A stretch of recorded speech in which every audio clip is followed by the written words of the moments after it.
I know Kung Fu. Show me. When it comes to emotional mastery, most of us are untrained. That's because we're never even taught the basics of how to master our emotions.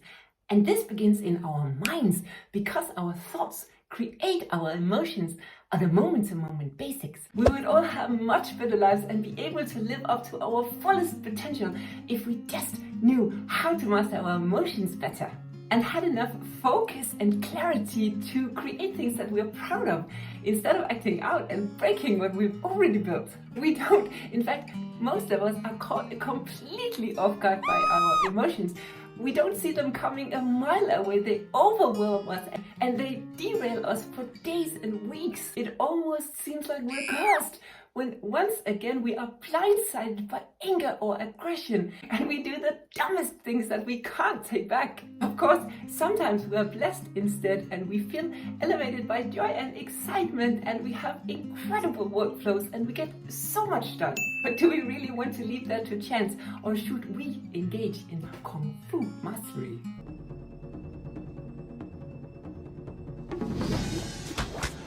To do that, we need to understand the relationship between thought, emotion, and behavior, and how to use it.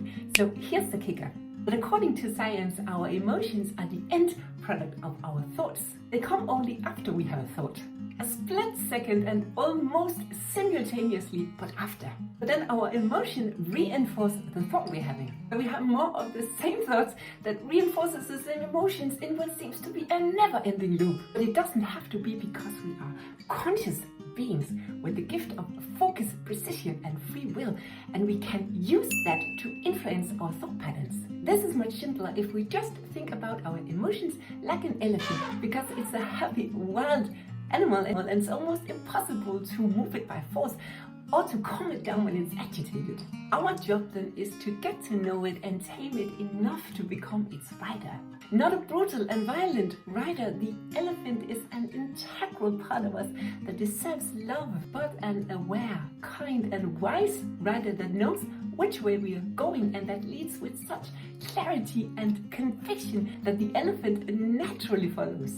And we can train this by becoming acutely aware of our thoughts and how they affect our emotions and make us react. Enough so we get to a point where we have a little leverage and we can press pause before we react, or at least shorten the reaction frame. Most of us have very little awareness about our thoughts and behaviors, and we go straight from having unpleasant thoughts that we're not even aware that we're having, to feeling bad and immediately reacting poorly. Instead, what we want to do is to make a habit out of tuning in on our thoughts many times a day and be curious enough not to automatically hold a thought to be true just because we're having it.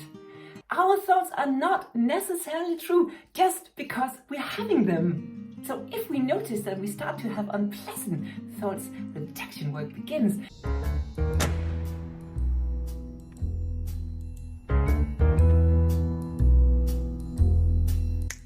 And we have to ask ourselves, is this thought even true? And why is it not true? What is true instead?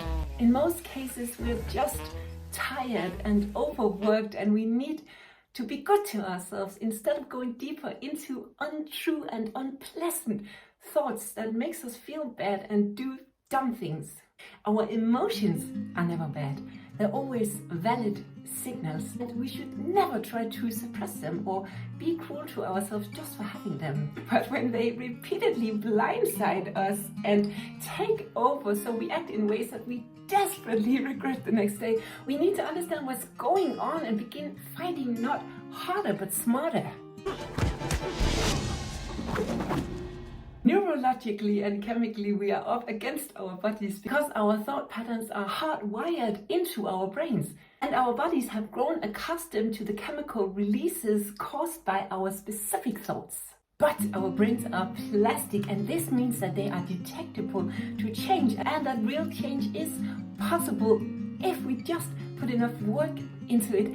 And why wouldn't we, regardless of how busy and overworked we are? The alternative is much worse, is that we get to the end of our lives and we realize all the things that we didn't do, that we didn't build that business and didn't create and maintain loving relationships, so we had lives full of friendship and family. We didn't reach out, we didn't try, we didn't fully apply ourselves with all our love, strength, creativity, endurance, kindness, wisdom and faith, because we felt too victimized by life to even try. And we gave into that feeling. This will not be our fate. Thank you so much for watching. I believe in you, I have faith in you, and I will see you in my next video. Peace.